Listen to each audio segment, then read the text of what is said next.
Okay, this guy Michael Kimmel really burns my ass. So I had an interview that he gave to Obsidian, and I'm going to excerpt some of that interview here.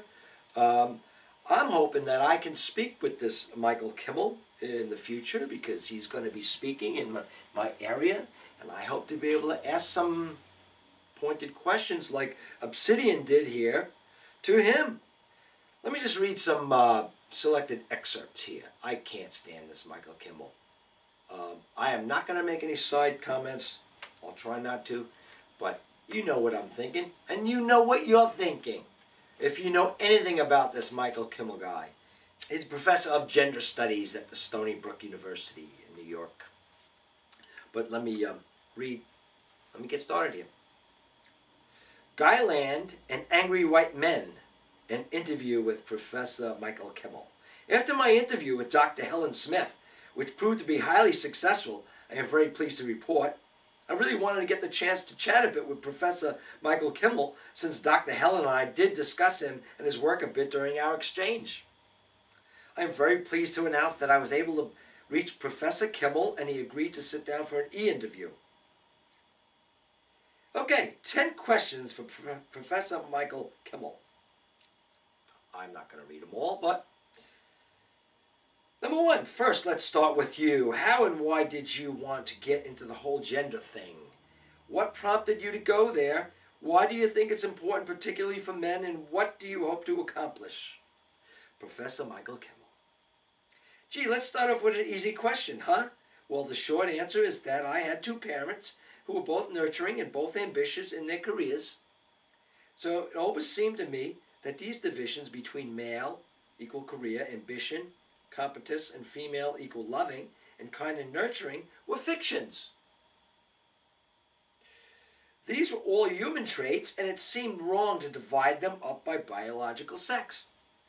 But the real answer to your question is not why am I so different from other men, but rather how am I so similar to other men? I grew up breathing the same air and drinking the same water as you did. I believe firmly in the ideals of American democracy. So I feel compelled as a citizen to speak out against inequality and injustice. Supporting gender equality is right, fair, and patriotically American. So the answer to your question about why I support feminism, Obsidian, is another question to you. Since we know that women and men are not equal in our society, that women still face enormous discrimination, how can you not be a feminist? Question number two. In my interview with Dr. Helen Smiith, I specifically referenced you and your works, Guyland and Angry White Men. I'd like to get your reaction to what she said about you in response to my questions posed to her. So here's a section where Dr. Helen Smiith speaks about Mr. Kimmel. I'm familiar with Michael Kimmel, and I do not care much for Guyland, as it seems to make men look like overly indulged frat boys who do nothing but fart and act in immature ways that must be curbed by society. I care even less for his premise in Angry White Men. I must admit, I have not read the full book, but if it is as biased as Guyland, and from the book description it seems to be, then I have to say that this man is a hater of men, an Uncle Tim type, who gets his kicks in the academic world by kicking men to the curb and making women feel good about themselves. His books get in libraries and probably get used as a textbook because it tells those in academia what they want to hear. Men suck, and he can tell them how and why. I think that what Kimmel is attempting to do, and what many anti-men's rights types want to do, is make the men's rights movement look like a bunch of nasty racists who do not include others, and some of them might even be gas Republicans. It is a way of marginalizing the MRM even further. This is a mind hit being used to make the MRM seem out of the mainstream and weird. It is anything but. Millions of men and women millions of men and some women across the U.S. believe that men are entitled to reproductive rights, due process and liberty, just as women are. I think that the MRM can cut across all demographic groups because, as you mentioned, men of color have much to add, and many of them have encountered severe sexism in the form of domestic abuse charges and jail time for lack of child support payments for kids that are not even their own. Many men of color in the NFL and sports world are keenly aware that women can falsely accuse them of rape, and paternity fraud is so rampant that Kanye West has a whole song written about it.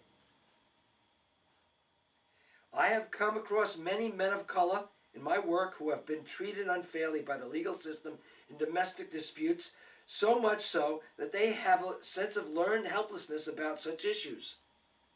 I would hope that all men would be welcome in the MRM. Back to the interviewer. Your response? Also, are you familiar with her work, Men on Strike? And if so, what do you make of it and her arguments? Professor Kimmel. There are many people who misread my work, some deliberately, and others because they are misled in how to read it. Given what Helen Smiith says about my work, it's clear she hasn't read it. It is not about those fawning frat boys, as she seems to think. It is a compassionate look at the lives of young men, and especially the things that those young men are being asked to do by other guys to prove their manhood. Just other guys. And the argument of the book is that proving masculinity becomes a sort of relentless test for guys, and that is what we have to pay attention to.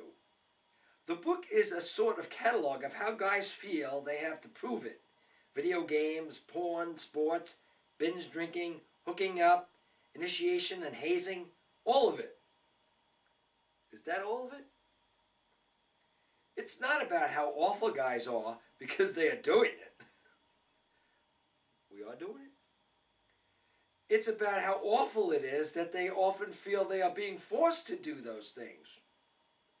They don't want to do, because if they don't, other guys will call them pussies.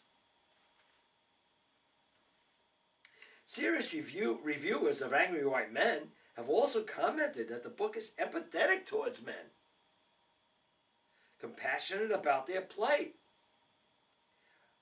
I do believe that men have been screwed over by the system. I simply argue that in their anguish about being screwed over, they are being misled to blame their plight on immigrants, or women, or LGBT people. Their anger is real, but their mail is being delivered to the wrong address. It's not immigrants who offered them predatory loans. It's not feminists who caused climate change. It's not LGBT people who downsized their corporations or outsourced their jobs. The research I did in Angry White Men brought me to men's rights groups and fathers' rights groups all over the country. They are among the whitest and straightest places I've ever seen. Rarely, if ever, was there a black man in the fatherhood group. Never a gay father. Never. This is empirical, not ideological, as you note below.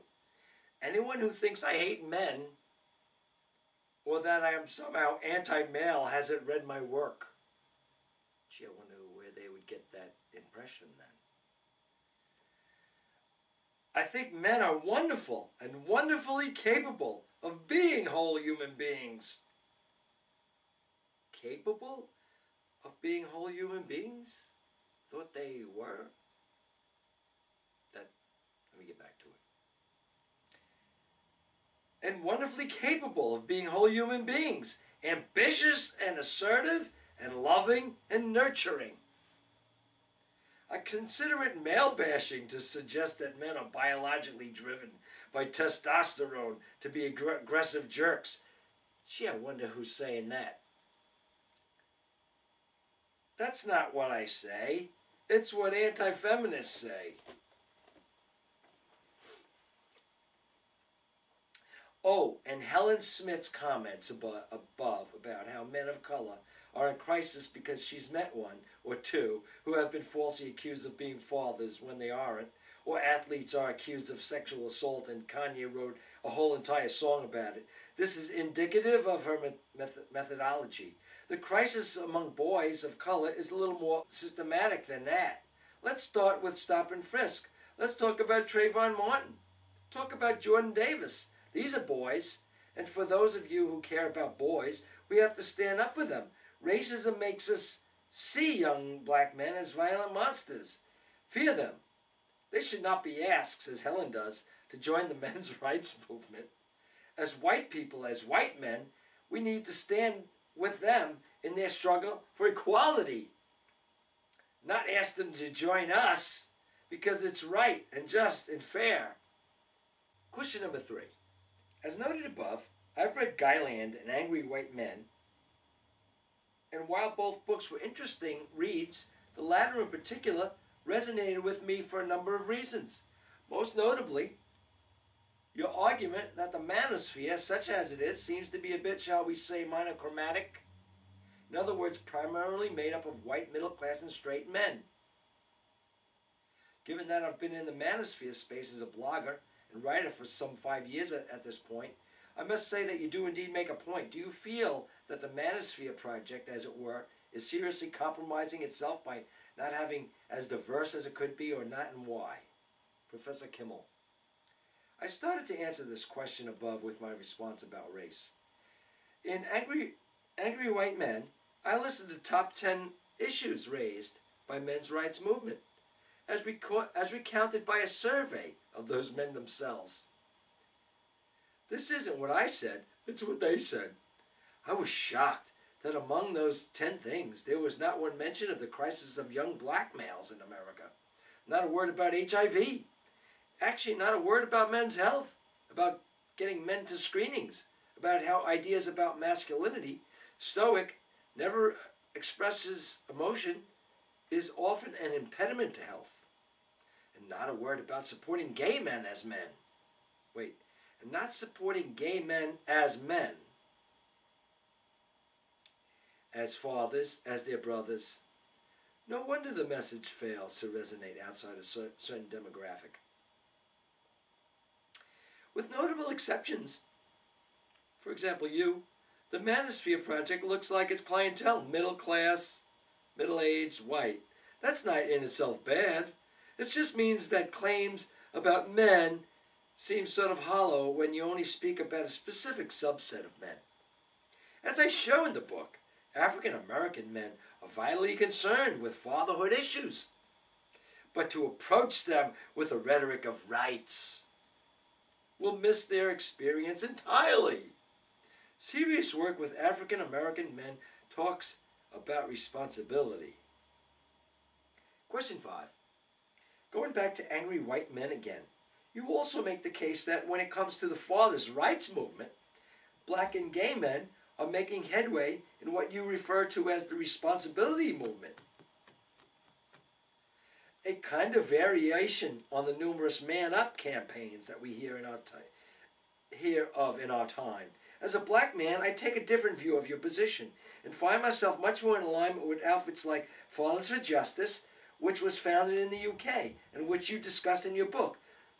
To be sure, I support the right of dad to be involved in the lives of their children, which would begin with shared custody, but I also support full reproductive justice for men, which would include both mandatory paternity testing, solid legal protections for men against paternity fraud, and stiff legal penalties for women who engage in it, and of course, Roe for men. What are your views of this? Also, are you familiar with the work of Catherine Eden and Tim Nelson, Doing the Best I Can? And if so, what is your take of it in relation to the arguments you made in Angry White Men as per above? Professor Kimmel. Well, I make the case that the fathers' rights movement has some valid concerns. Many fathers are new fathers, in that they are spending more time with their children than ever before. This is not ideological, but empirical. But the courts treat these guys as if they were Don Drapers, and if the only nurturing thing they did was with their wallets. So the courts are about 25 years behind reality, which is fairly typical, actually. Think about same-sex marriage. They're just getting around to it. So many fathers are indeed aggrieved, rightly, by a court system that operates on archaic views of fathers' participation.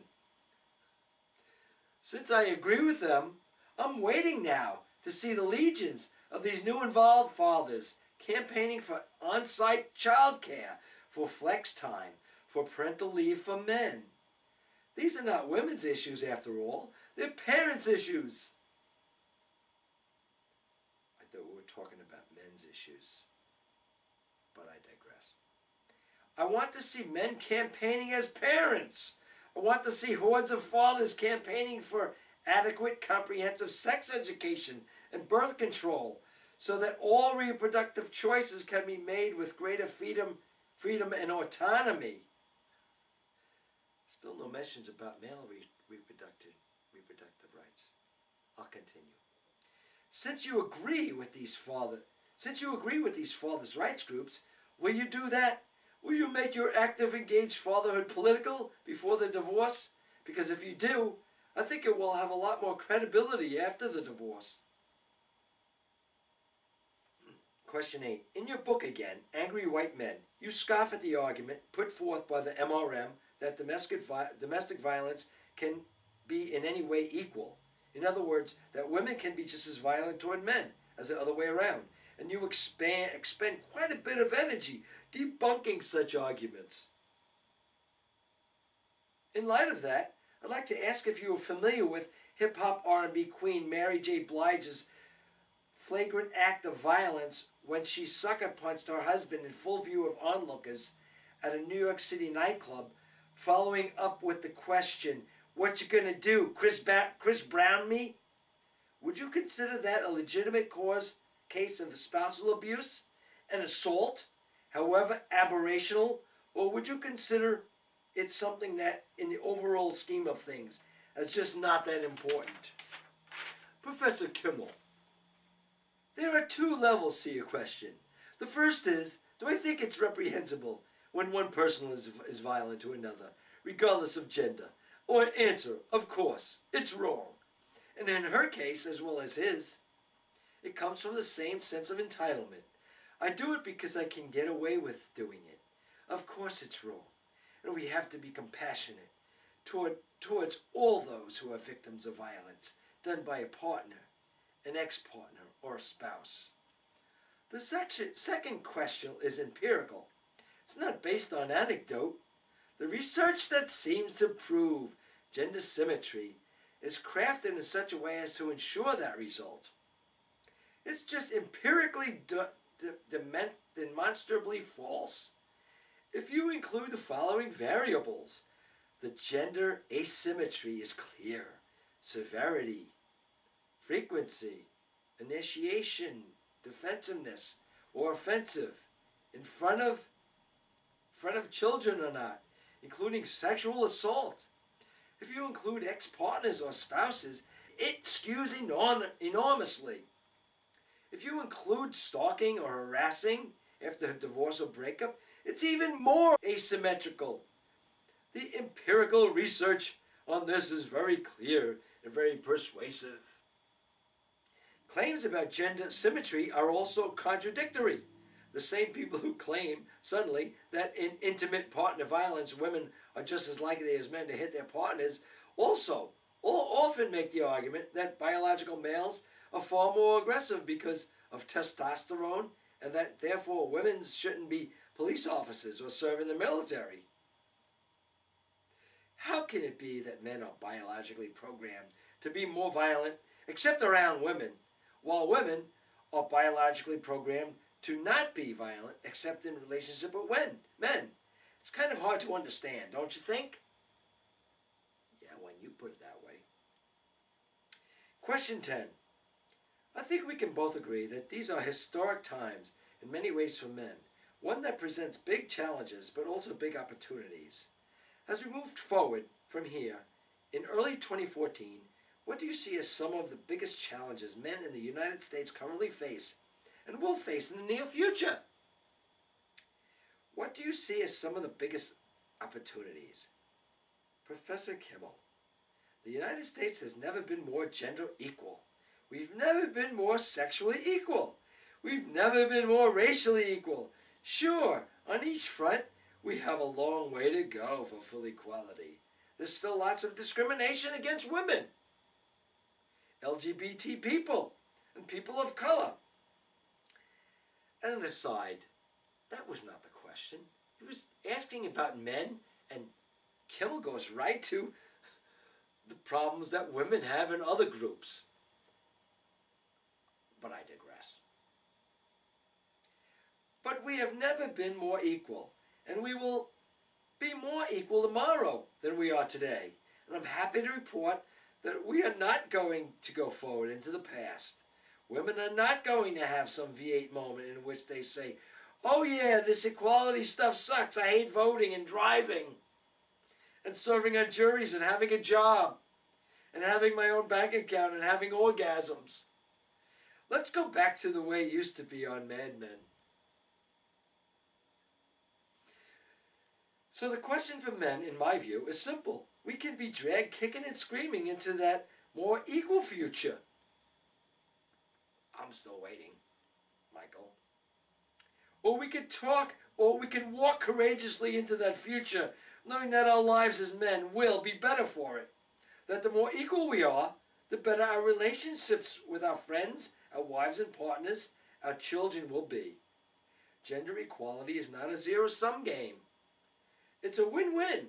I support gender equality not only because it's right and fair and just and patriotically American, which it is, but because I also know it is in my interest to do so. So the interviewer concludes, thank you very much, Professor Kimmel, for your time. And while again I do not agree with everything you've said in your books, I nevertheless am thankful to you for contributing to the ongoing conversation surrounding gender, sexual politics, and masculinity issues in our time. Much appreciated. So there you have it, folks. Now is the time for you to have your say. What do you make of Professor Kimmel's remarks? For that matter, what do you make of my questions? What saith you? I say that the faster that we get rid of types like Michael Kimmel who pretend to actually want to help or support men and boys, when in reality they're radical feminists just really want to keep the status quo and keep men on the run and not equal with women. I can't stand him. I look to butt heads with him in the future. Michael Kimmel, you're a horrible person. Take care.